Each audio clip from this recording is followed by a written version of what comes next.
Pineapple అంటే తినాలి, cool drinks అంటే తాగుతారు, పాలంటే తాగరు, మురుకులు అంటే తింటారు, మొలకెత్తిన గింజలు అంటే తినరు.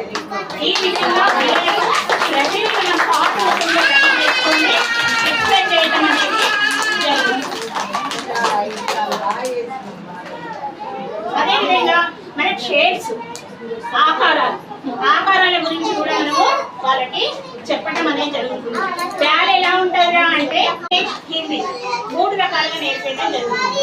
తెలుగులోకి వచ్చేసరికి కళ్ళు ఎందుకు ఉన్నాయని చెప్తున్నాము, ఇంగ్లీష్లోకి వచ్చేసరికి హెడ్ ఈజ్ వన్ అని చెప్తున్నాము, హిందీలోకి వచ్చేసరికి అరే ఫేస్ని మూవ్ అంటారా అని వాళ్ళ లాంగ్వేజ్లోకి వెళ్ళి చెప్పడం అనేది జరుగుతుంది. అదేవిధంగా మనము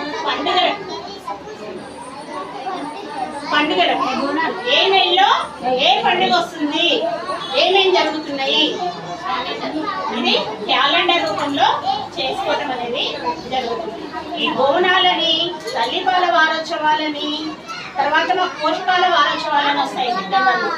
అది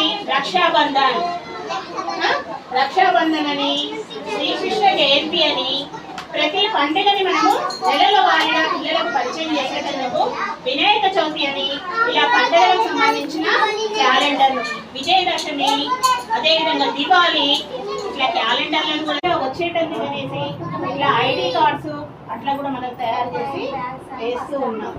అంటే మన పిల్లలు పేద పిల్లలు ఖర్చు ఎక్కువ పెట్టుకోలేదు, అదే ప్రైవేట్లో ఇచ్చినట్టుగా ఐడి కార్డ్స్ మనం ఇవ్వలేదు. కాబట్టి మాకు సాధ్యమైనంతలో మేము రెడీ చేసి పిల్లల్ని ఎంకరేజ్ చేసుకునేటందుకు ట్రై చేస్తాం. Very good.